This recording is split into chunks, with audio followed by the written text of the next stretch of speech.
Hi, everybody. Welcome to Conversations with Calvin, We the Species. And probably symbolically or meteorologically, what a perfect, the weather is perfect outside as we approach record-setting heat and warmth to describe my emotional state and my energetic state and sitting here and having chatted with ANN MARIE SABATH because it's about as warm in here as you can get because we actually, I don't know if you're even aware of this, we've been chatting here for the last 2 hours before we went Me on too. air. Not that I'm keeping track, but hey, we even had to go to a whole new Zoom. And why is that? Because the synchronicity and the commonalities and the particulates and the energies of us having gotten together and the simpatico of all of this is powerful energy. Anne Marie is an author. She's a publisher, and she has her own publishing company, and she's written some amazing books, which we're going to talk about. The Wannabe Investor, that this is your 11th book, if I'm not It mistaken. is. 11th Yes. book. So I want you all to feel my energy. This is great stuff, what we've been talking about, her journey, her life, my stuff, because I'm an author, and there's so much there, and I've never done this before. 2 hours. We're just great chemistry, wonderful stuff. So, everybody, listen up. This is wonderful, wonderful stuff. We're talking about financial stuff. We're talking about publishing, journeys. One of the more amazing persons I've ever met, Anne Marie. Thank you. Not You're just very nice. not Thank just you. saying it, but hey, for 2 hours just to be chatting here about stuff, and you're so forthrighteous and giving and Thank giving me you. some guidance with my journey. And my book, I'm looking for a copy of it, and here it is. I always have to show it. This and giving me advice on what to do, and that's your thing in addition to the financial thing. One quick, the wannabe investor, and what self-made millionaires do that most people don't. These, if I had one shortcoming, still do in my life, and I suspect there's a ton of people out there. I have no idea whatsoever, and we didn't talk about this. No idea whatsoever how to invest. Never did. Never did. It never explained to me. A couple of stocks I bought because they were penny stocks and this and that, but there was never any help or guidance, and it's been the greatest mystery in my life. And I'm not stupid, but I'm busy going to college football games and basketball games. I don't pay attention. So the wannabe investor, wow! I wish I would have had this. Hey, maybe I could have been a contender. I don't know. But anyway, I'm done with my monologue. I am so thrilled, Anne Marie, that you're here and we're going to talk. So I'm done. Why don't you do a little background and then we're going to jump in to some of your 11 books. Thank you very much, Calvin. I'm flattered to be here. And, it's fascinating because we're all at different stages in our lives. And my goal at this stage in my life is to help people be successful. I am not one to dig into somebody's pocket. I love teaching people what I've learned, which is the exact reason why I have written my books. Now, I'm going to share this first and then answer your question. Years ago, can you see the book? Yeah. Is the book there? Thank you. Yes. Uh, in 2018, I wrote this book, What Self-Made Millionaires Do That Most People Don't. And I wrote it because I was not at that point a self-made millionaire. And I had a friend who complained about money 24/7, number one. Number two, she was always late. And I finally figured out, and I had surrounded myself with people who are self-made millionaires because one of the most important thing is, well, you want to be around the four people who you want to be like. And I had made a point of doing that. And so I was in process. So I wrote this, What Self-Made Millionaires Do, because I wanted to teach people how to do it, and quoted more than 20 people who had lost money, who had started, and who became self-made millionaires. And I promised in the book, which was pretty scary, I promised in the book that by a certain date, I would, which was in 2020, that I would become one. I had 3 of the 52 secrets for becoming a self-made millionaire yet to do. And as God is my witness, I was going to do it. Well, the reason I say this is because one of the 52 secrets for becoming a self-made millionaire is to have passive income. Now, at that point, I was learning about what passive income was. However, like you, Calvin, I wanted so badly to understand how to buy a stock, how to do the smart thing. I had been part of an investment club. I have every book you can imagine on stocks and investing, but I didn't understand it. It's like going to Paris and hearing French and not understanding how to speak it because I did not have someone to teach me. Well, lo and behold, Alan, who I told you about, was retired from the New York Philharmonic for 35 years. He had been in the New York Philharmonic. And when I asked him what he did besides pizzicato, he said, I'm invested in the stock market. I said, how long? And he said, 55 years. I said, for God's sake, you have to teach me. So for 10 years, every single day, he taught me something. It was either reading an article, it was watching something on CNBC, it was meeting face to face, teaching me about technical analysis. And after 7 years, every single day, I was so thirsty. Remember, it was a language for me, how to invest. I said, I have to write this book. And so it took me 3 years to write it. I had 3 editors, one who was a wannabe like me, because I wanted to know what is it that she wants to know. I had somebody who was with Motley Fools, and any of your listeners, viewers in investing will know what Motley Fools is. And then I had an editor for the book. And as a result, the Wannabe Investor, 40 Must Know Facts Before Buying Your First Stock, was born on April 1st. And that was no fool. I did that intentionally. April 1st, 2024. When I tell you anybody who wants to understand the dynamics of investing reads this book, and I guarantee you will learn. And if your listeners buy, I don't care if they do the ebook, whatever they do, if they don't feel like they benefited from it, I'm going to give you my phone number right now. I will Venmo them $9.99. It's 513-200-0449. You can text me and say, I read it and I think it's the worst book I've ever written. I guarantee you won't, because I'm teaching how to speak investing. I'm not telling you what stock to buy. I'm asking you to figure out for yourself, are you low risk, medium risk, high risk? And this is how you have to determine the types of investments you want to buy.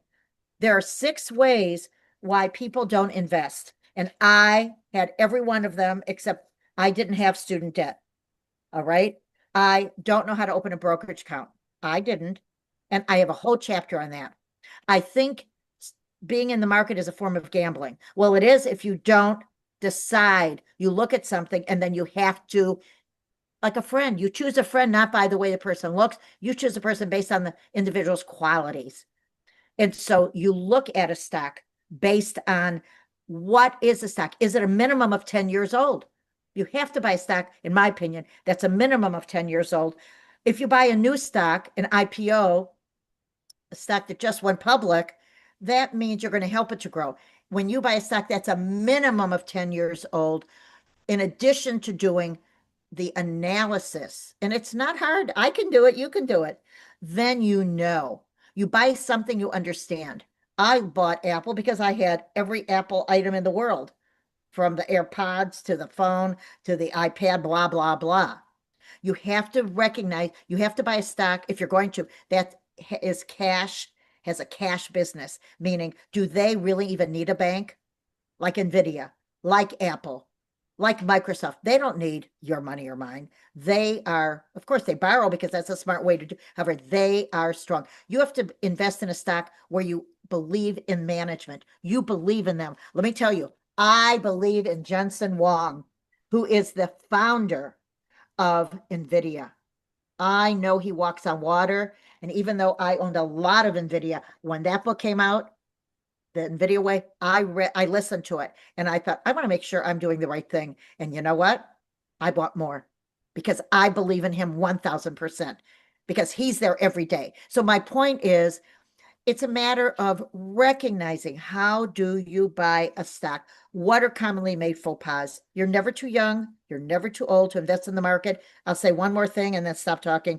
When my grandchildren were, goodness, 8 and 12, I said to them, no more clothes, no more toys for me. Get them from your other grandma. Every year for your birthday and for your holiday, you're getting a share of stock because you're going to be wealthy women someday. And if I could not afford to buy them a $500 stock, I bought them a partial or fractionated share. And that's where, and so at this point, they have 19 different stocks. Wow. And my point is, and this is only 4 years, my point is, and they're not allowed to touch it until they're 60. I will be looking down on them. I will basically definitely be controlling by death. So my point is, and the point is anybody can learn how to invest.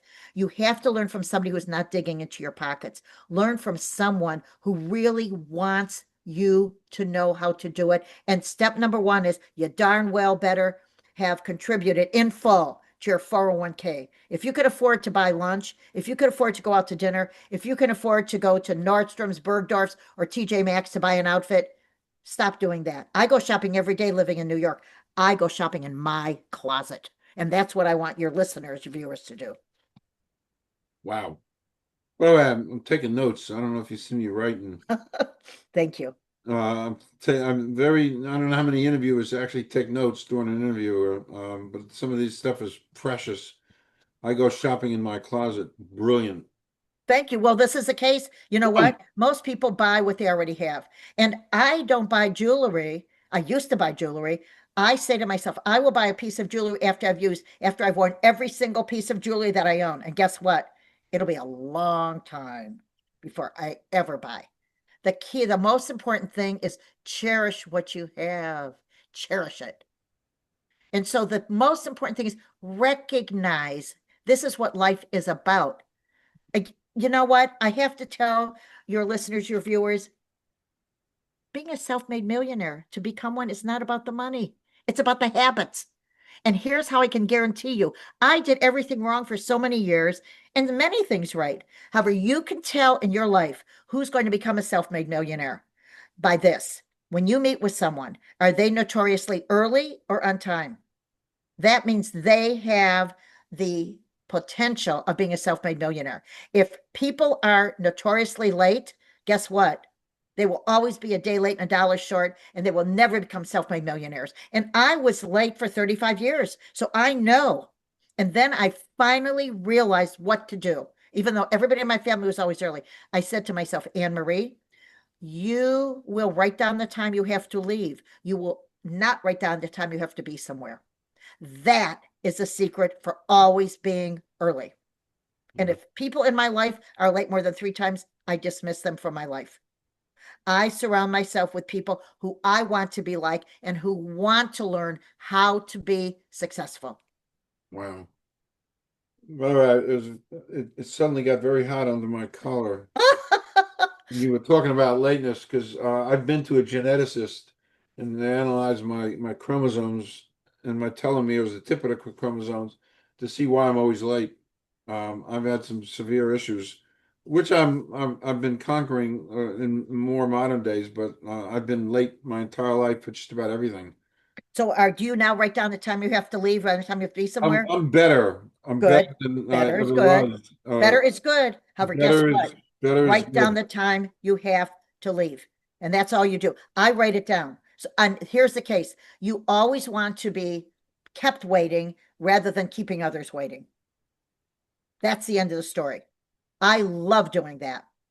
So I have a dinner meeting tonight at 5:15. You bet your bottom dollar I will be there at 5 p.m. I feel like I failed if I have kept even one Wow. person waiting. And that's about me. I want to be able to, because let me tell you something. This is how life works. May I share one more thing about becoming a self-made millionaire? Yes, yes, yes. Okay, this is so, remember, it's not about the stupid money. Money's strictly a form of barter. When you want something, you tell nobody, except if people really believe in you. However, you walk the walk rather than talking the talk. You write down what you want.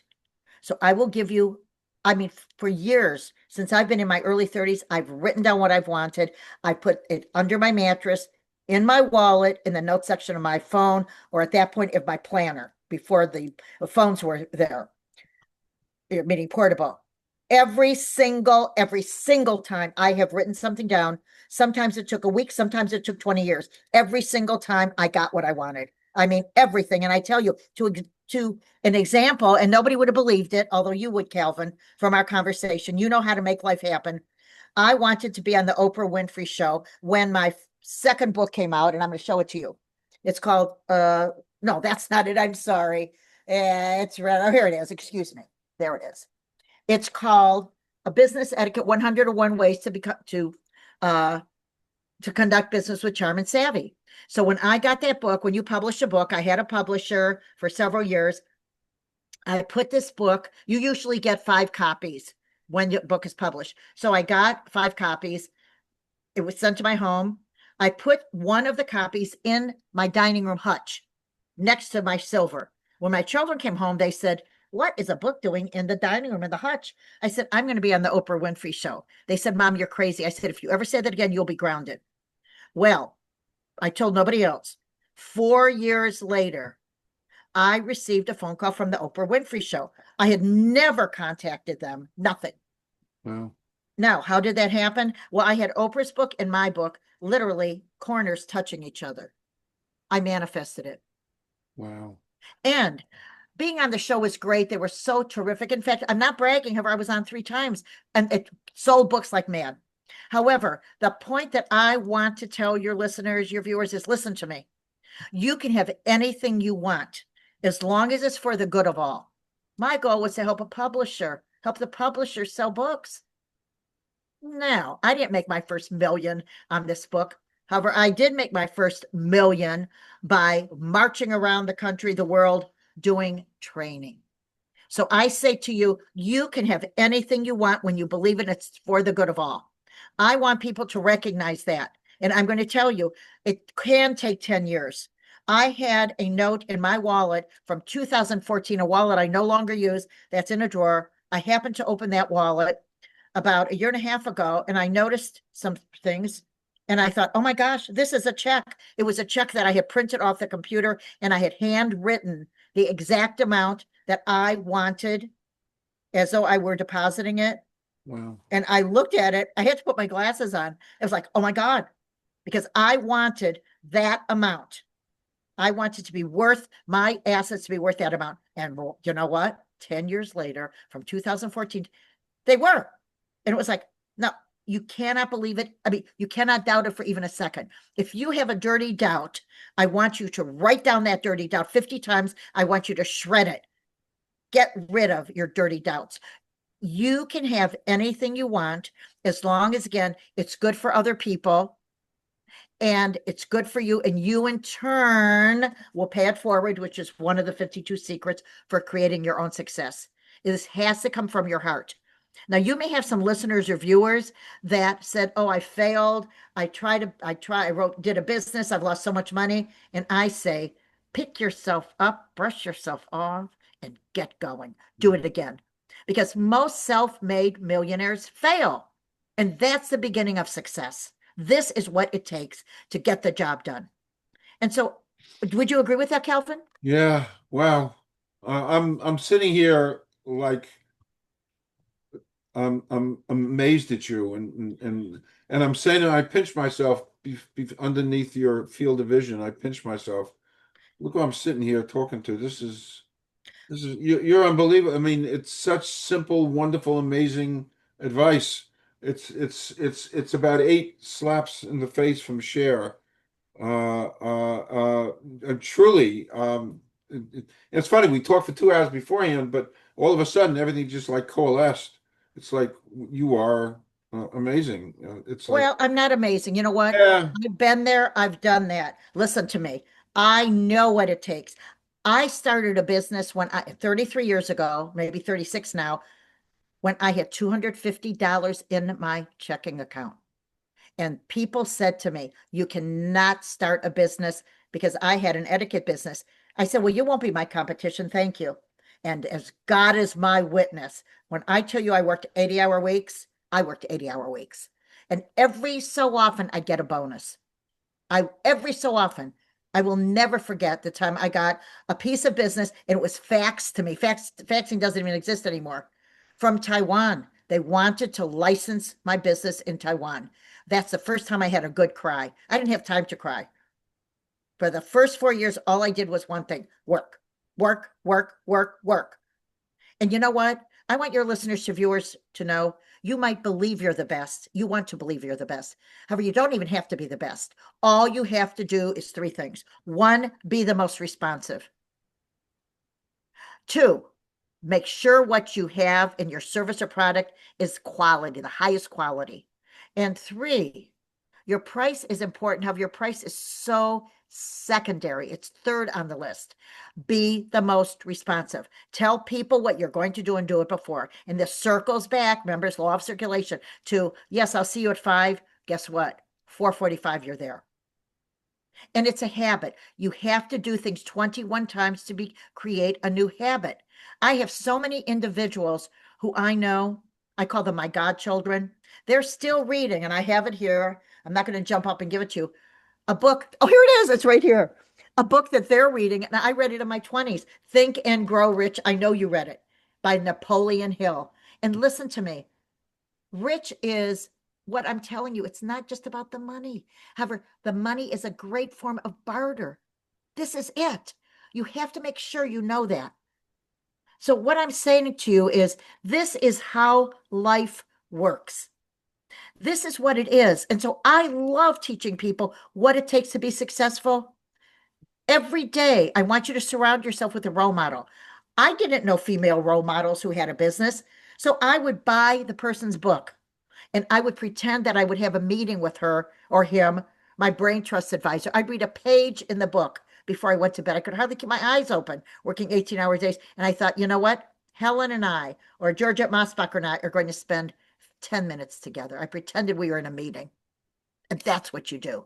So I want your listeners to viewers to know, guess what? It's right here. This is where success starts. You've done it, Calvin. You know, you've worked like a fool. And now we have the opportunity to give it to others. Isn't it the best? it is the best. It is the best to give back. Yes. It's to give back, and that's why I do the writing that I do. It's giving back. Um, your 11th book, the Wannabe Investor, 40 Must Know Facts Before Buying um, your first stock. Yes. What gap did you see? What What gap did gap you did I see? see? Yeah, The gap I saw, I was one big gap. And the reason is, again, I was so thirsty, hungry to learn, and I didn't know. I didn't know how to do it. And you know what? I thought, listen, I love financial advisors. If you choose to be your own advisor, you still need an advisor once a year. Pay the person $1,500 and let the person give you an analysis of, are you on target? Are you balanced? Even if you don't want to be balanced, let the person tell you. So the point is, I knew I just did not, I needed somebody to tell me who was not digging into my pocket because I wasn't smart enough to know the lingo. And so I had to learn, I had to figure out what were these financial advisors saying? Because when you talk with them, if you don't understand the lingo, and they're just words, then you're not going to know what they're saying. And you're going to say, okay, okay, okay. Well, guess what?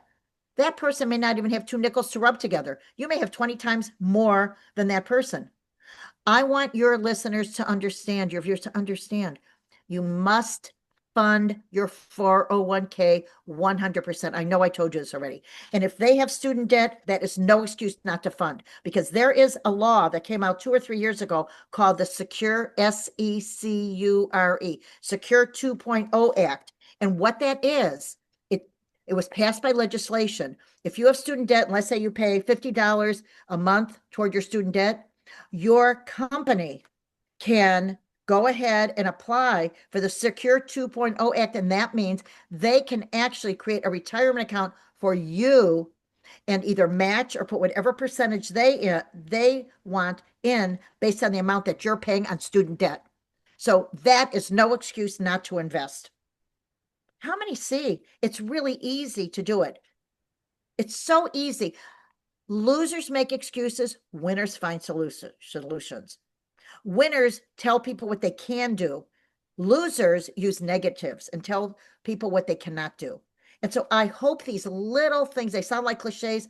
This is the crux of life. This is what will allow you to get whatever you want in your life. And when they say really the journey is more fun than the destination, it is. You have to have fun along the way. I don't buy coffee. I invest in coffee companies, whether it's Starbucks, whether it's whatever. The key is you make sure you invest in yourself first. Listen, I don't care if you're single. I don't care if you're re-singled. You darn well better do whatever it takes to get the job done. Wow, wow. Um, Thank you. yeah, I'm taking notes. I'm absorbing this. It's so spot on. It's so real. And Thank you. yeah, it just is. Sometimes if I would have kind of bumped into you a few years back, so be it. It is what it is. And Uh, you're never too old. Keep of that course in not. mind. Oh, I know None that. of us are ever too old or too young, Oh, I ever. know that. We You know know, that. I Yep. sure do. I got a teaching gig at Rutgers at 74. Most people are retiring, and I started out teaching. So Exactly. I Exactly. subscribe to that. It's just a number, and I think it's all actually part of the whole mindset. The more, Absolutely. the younger you think, and the more you do, uh, Absolutely. and I think it's great therapy. It's better than any medicine. Absolutely. Exactly. We have an aunt who lived to 102. And you know why? Because she was always in the driver's seat. She was always in the driver's seat. She focused on the positive. She ate healthy. She walked. That was her exercise. And she read. I remember her reading Steve Jobs' book when she was in her mid 90s. It was this thick. I Um, listened to it. She was so smart. And every day she got dressed up. And if I had spikes on, she go, I love those shoes. I used to wear them. Now I wear a third the size. And my point is, you know what? You're only as young as your mind. And so the most important thing is recognize you can do anything you want. You simply have to remember the 11th commandment. Thou shalt not kid thyself. You have to experience, you have to risk failure to experience success. We all know that. And let me tell you, been there, done that. Make sure you recognize you are this, you, as I said before, I've said this, you're the sum total of the 4 people with whom you spend the most time. Now, if you have a negative family member, don't disinherit that person. You're there to help that person be positive by surrounding yourself with him or her. And then make sure you're with someone or read about someone so that you replenish your energy. This is the name of the game. Oof. Wow. Okay. Uh, Before we move on to the next segment, because this is segmented, we're going to talk about writing and publishing. Before we do that, a couple of off-topic things I always like to ask. I kind of forewarned you. It's not a warning. This is an interesting question. There could be one answer. There could be a couple, but here goes, Anne Marie. Ready. Excluding family or friends, somebody living or dead you'd like to spend a day with.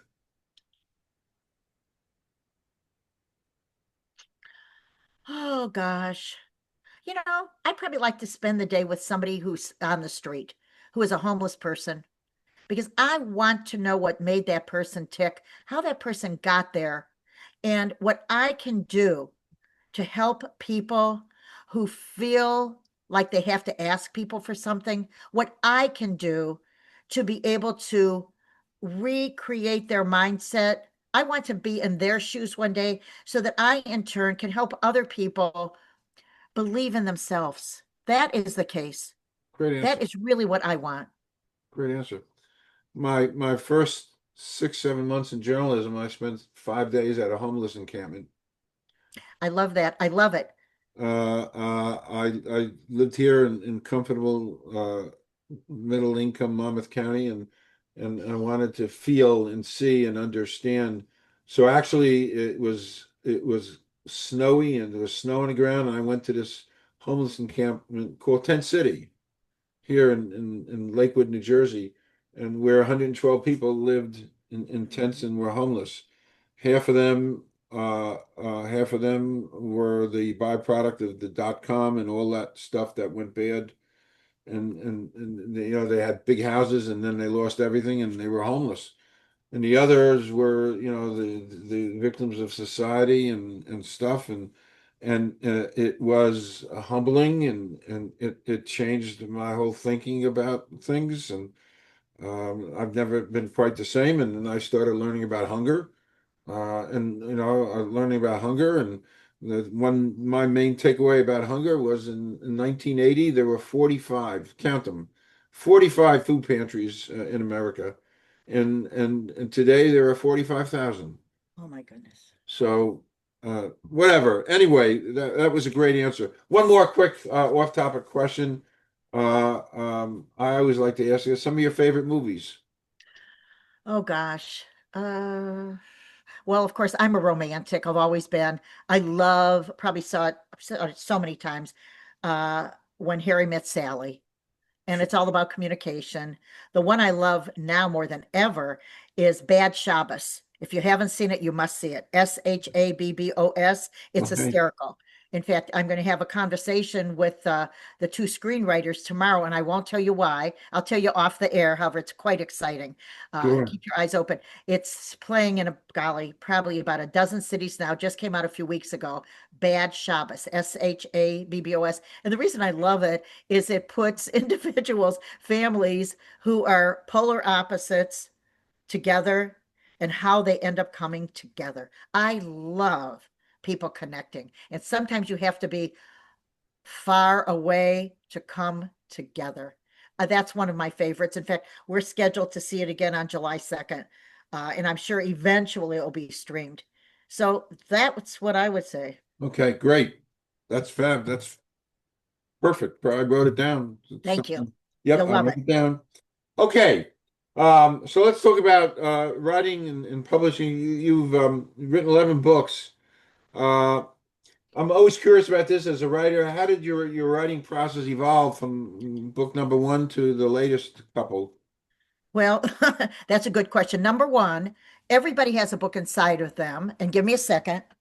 And I'll tell you how it evolved. First of all, I always wanted to write a book, and I didn't know how to even go about approaching someone, a publisher. And this was a long time ago. There wasn't the email, internet. And guess what? I wrote it down. And lo and behold, after getting some national press, which was another form of manifestation, 3 months after getting this national press in USA Today, we received a phone call, and the person said, so this is so and so with Adams Media. I'm a publishing company. Would you like to write a book? And I said, who are you? I thought maybe he was a hustler. I really didn't know. And he said, well, we're a publisher. We're in Holbrook, Mass. And we'll send you our catalog. And I'd like you to write a book on etiquette. He said, could you do a proposal? I had never done a book proposal in my life. I said, of course, I'll have it to you by, let's say, 2 weeks from today. And of course, I got it to him a week from that day, under promise, over deliver. So that's how it started. I did not know how to write. I thought, however, here's what I want you to tell your listeners, viewers. If you talk, you can write. End of story. You look at that computer screen and you start writing, schedule a meeting with yourself once a day. And so that continued. And again, I mean, I would stay up. It would be in the 20th hour of the day, and I would write for an hour. Well, I'm telling you this from a progression standpoint because here we are. I went on a 50 city tour that I self-funded. What a nut was I. And I took my dog, Mozart, who was a 4 pound Maltese, because I didn't want him to be alone. And to write, to be able to market this book, What Self-Made Millionaires Do. Well, I go into bookstores. You name the city, I was there, from Seattle to Peabody, Mm. Massachusetts. And people would go up to Mozart. They wouldn't realize I'm at Barnes and Noble in these cities to be able to sell my book. And they said, "Oh, I love your dog." I said, "Thank you." They said, "Could we pet your dog?" I said, "Sure." They said, "Could we hold the dog?" I said, "Sure." They said, "Could we take a picture of the dog?" I said, "Now you're pushing it. Hold the book up." And yes, you can. So they did. Well, people kept saying, "I want to write a book, but I don't know how." Well, after 50 cities, I returned home to my Alan and I said, "Oh my God, I got to write another book." He goes, "No, am I ever going to eat dinner?" I said, "You've been eating. You've been eating. Don't you worry." So I wrote in 8 weeks. Everybody has a book inside of them, how to bring it out. And I wrote it because I want to help people. Listen to me, people. Don't tell me you're busy. If you will take 1 hour a day, get up an hour early, stay up an hour later, write 1 page, that's 200 words. If you write 1 page every day for 180 days, you have a 40,000 word book. That's the end of the story. So again, remember, losers make excuses, winners find solutions. And then what I'm going to tell you, must. You must have a professional editor. You must have someone. When you have a professional editor, that means you're dressed and you look together, you're put together. Don't write a book if you're not willing to invest in a professional editor. Pay the person, do a trade with the person. I don't care what you do. Must. There are a lot of crappy, excuse my French, books out there because they were not professionally edited. And I will tell you, I make sure there are editors who are nonfiction editors, who are fiction editors. Every single book I've ever written, I have a professional editor. And when I began my publishing business, I made positive that I had a professional editor. Because again, this is today more than ever, it's online forever. It's so critical. So that's what I have to say. So it was all evolutionary. And when I don't know something and I know it has enough impact and I study it for a few years, read about it, think about it, when the ball comes back, that means it's yours to begin with. That's how I decide how to write, and that's how it evolves. And again, I want your listeners and readers to know everybody has a book inside of them. Again, I don't care if you buy my book. $9.99 is not going to change my life, but it will change yours. That's the name of the game. Wow. Uh, oh, you are so, I'm telling you, you're the expert. You're so spot on. It's funny. I finished writing this and I was so excited. I finished. Yeah, my wife, she was a teacher, and my son, they kind of looked it over, and I then did a terrible thing. I went ahead and I wrote 180 query letters to an unedited manuscript.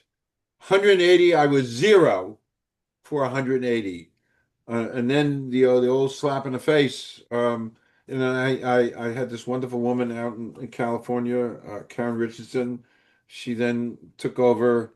Right, She liked the body of the work, right, and she said, you got to do this the right way. You got a professional editor. She helped me right. find this amazing woman out in Minneapolis who agreed. She loved the story. She agreed to do it. A 3 month process. So it took her 3 months. I sent her 130,000 words and I got back 95. Right. Excess stuff you're not needed to tell your story. And then I was so self-confident, I sent it to Kirkus uh, as a goof. I spent a couple of bucks, I sent it to Kirkus, and it comes back with the Kirkus star, and they compared me to John Irving. That's And wonderful. That's an honor. But you did it for one reason. I mean, first of all, you got your Kirkus review, a good review, because you had it professionally edited. And let me tell exactly, you, you would have had a -5, and so would I, if we had not had them professionally edited. So we say this because we really mean it. We get nothing out of somebody having a book professionally edited. We're not editors. We don't want to edit your book. Viewers, listeners, please listen because we want you to be successful. We want people to buy your book. We want your book to be a big business card so that you can go around the country, whether it's virtually or in person, and you can earn a lot of money through professional speaking engagements.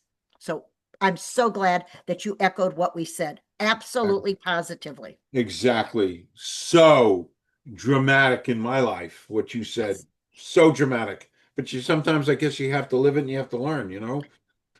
Uh, definitely. you Definitely. Without learn. question. And that's what this all is. And but you know, when you're telling somebody everybody has a book inside them and giving them that kind of advice, it's a wow. This every minute I'm listening to is a wow because I sink my teeth into this and having lived it. And what you're talking about is a wow. Not so much on the investing side because I am who I am. That's what Popeye said. You know. I am who I am. It's no excuse. I'm better these days. Uh um I like this question. What were some of the surprising lessons you learned from promoting what self-made millionaires do? That process. Well, I'll tell you what I learned, and I hope that everybody hears this clearly. Number one, what I learned is you never stop promoting. It took me 5 years to be able to sell 10,000 copies. And this is how I want you to understand how to do it. When you write a book, it's conceiving a book and it's having that book inside of you. When the book is born, when it's published, it's raising the book. You would not have a child and not feed it, clothe it, educate it. 90% of a book is marketing it. 10% is writing it. And so what I learned along the way is you don't stop once the book is published. It's an ego trip for about 10 minutes. And then you need to market a book. And when I say you market the book, I mean every single person with whom you come in contact gets a business card. And because when I go to Whole Foods, I buy groceries. And at the end, I say to that person, thank you so much. And I establish rapport. Oh, I go to the dry cleaner or I'm in an Uber. And I always make conversation with people. I learn about them because I care about them. And at the end, I have my business card. I never leave home without them. And I said, I enjoyed our conversation and I want you to do me a favor. I want you to invest, not buy, invest in a copy of my book. If you don't like it, and said this already to listeners of yours, I will Venmo you $9.99.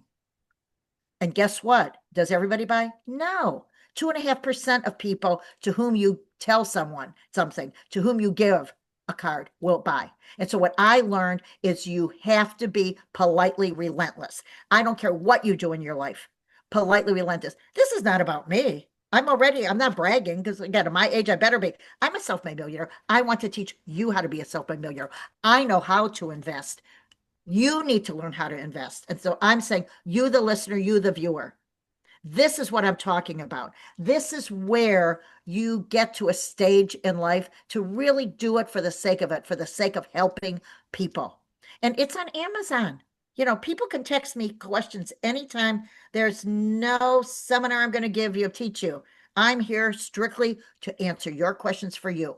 You can do it through Calvin's website, email, through his podcast. You can do it through me at 513-200-0449. It's a text, and they better be good questions. If there's anything that is other than a question, blocked. That's it. Okay, moving on. The next and final segment. I don't know want this to come to an end because it's so. This is so real because I'm because I'm living it, I'm living this stuff and listening to you, and I've been down that road. It's so wow. I see Thank you. Dorothy.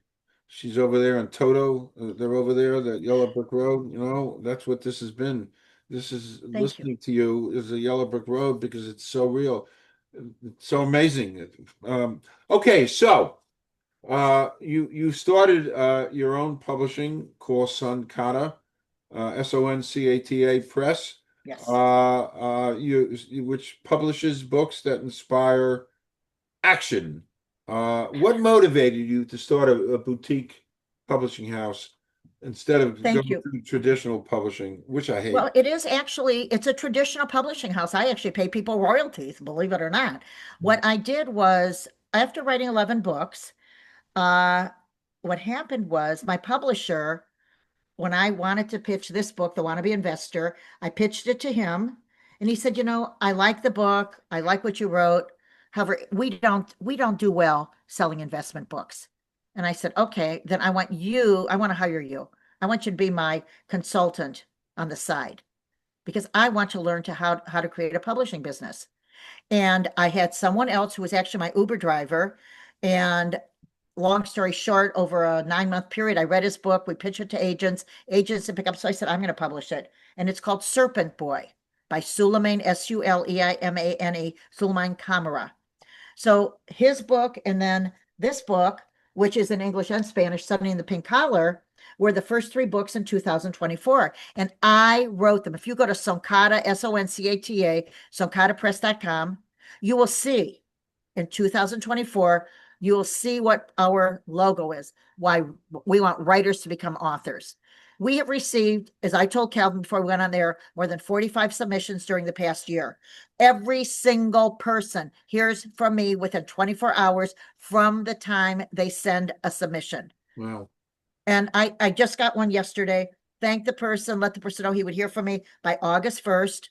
I will review the submission. It's the first 50 pages. I will have one of my acquisitions managers review it. And if it's not the right model for us, I always recommend, here's where the next step I recommend you take. Go to these publishers because maybe they're more involved in XYZ topic. And if not, then come back to me. And when you're in New York, let me know. I'd love to meet you for a cup of coffee. This is a relationship. This is what it is. Nice. You have to help people. And so as a result of that, I look for people who I believe are really good. One of the 45 submissions was one by Yeshe Ishiran. I looked at it, read it for 2 months. I responded to him within 24 hours, said, we will go ahead and look at it. And he happens to be from Israel. I'm Lebanese and Syrian. United we stand. You darn well bet we do. And so I say that because we loved his book. I had other people evaluate it. I loved it. And I loved it so much that I ended up buying his next one, which is coming out, called The Girl Who I told you about it, The Girl Who Rode the White Lion. And it's coming out in June of 2026. This one, October of 2026, of 2025. If you know of anybody who has PTSD and has learned how to put it in with a positive spin, this is the book. Wow. Because that's exactly what Yeshe Ishiran did. He took PTSD, he has put his trauma in a form of writing, and he's not good. He's truly magnificent. He's a great writer. He's a good person. And the reason I love working with him is he knows how to market. I call him Turbo Man. And so that's what you look for. Is I said to Calvin, and he knows it, you can have a good book, a great book with a good author, forget it. You need a great author who knows how to market with a very good book. This is what it's about. And so I look for people. At this point, we're not looking for anything until 2027. We keep our eyes open. And, as I had mentioned, the Wannabe book, which is here somewhere, has become a Wannabe series. So it's like the Dummy series, the Wannabe series. The next one that is coming out is in January, will be in January 2026. And it is called The Wannabe Minute Master, 30 Steps to Become Time Affluent. And the reason I love my authors and when I look for an author is the topic has to be a timeless topic. It has to be universal because we have a relationship with a magnificent foreign rights agency. And all of our books are sent to them. They're called DropCap, DROPCAP, dropcap.com. And we pay them X amount of dollars, very, very reasonable. And again, they're all not going to be bought by a foreign rights agent, but they have 2,500 foreign rights agents and they pitch the books and they get a certain percentage. And I love sharing money. I love sharing it. And this book was bought in Korean. I'm so thrilled. Wow. And so I say that to you because this is what we want people to do. So when I choose a book, my question is it timeless? Does it have an international spin? Does it mean that we're going to get contracts in different languages? I don't know. We can only do our best. That's the bottom line. So that we began a business, and by the way, Soncata Press is named after my grandchildren, Sonia and Catalina, because in 15 years, as I mentioned to you, I want my children, who, by the way, my daughter is the CFO of Soncata Press. I want my children to take it over. I'll be on the board. I'll still be telling them what to do. And in 25 years, my hope is that either Sonia or Catalina will be part of Soncata Press, just like Scribner, just like Putnam. My goal is to be able to create a publishing legacy. Wow. Wow. Thank you. And that was actually you kind of just answered my last question, looking ahead, and that's what's next, to have that publishing legacy. Well, this is a good place to kind of cut this. Uh, this has been, I've been doing this a long time, but this is such a wow meeting Thank you. you. And My honor. I'm going to do some incantations when we're done to the universe for having orchestrated this, because it's such a perfect fit, Anne Marie. Everything and spending an afternoon with you has been, I said this before, sumptuous. Thank you. That's very nice of you. And you know it because you live it, walk it. And Yeah, so we are of the same. We are siblings under the skin. We correct, are cousins that we didn't even know existed. And I correct. look forward to meeting your wife, Fran. I look forward for you to Yes. meet my Alan. Yes, would love that. And by the way, I'd love to chat with him sometime. Spend a time with Leonard Bernstein. I mean, my goodness, would I love to kind of tap into that. I watched a couple of documentaries on Leonard Bernstein just to have been around that greatness. My goodness, to wow, we can talk about that. So, uh, uh, uh, just meeting you and listening to you is a wow. Uh, Thank you. So nice of you. I'm yeah, just a real person who's worked like a yeah, fool, and I love sharing with people because they yeah. can do it too. And that's what I want to do. I want to share this. This is so great. So I'm going to stop recording. Don't leave. We're going to do a 2-minute wrap. I can't thank you enough. Come back, do Thank panels, you bring so much. authors here. Hey, I'm all yours. Thank you. So nice of And you. I just want to grow this and want to give back and have a platform. That's my 12 hours a day, 7 days a week. That's an 80-hour week, which you talked about before. And I just realized, gee, I'm doing an 80-hour week here. Not getting paid, but I'm doing an 8-hour week.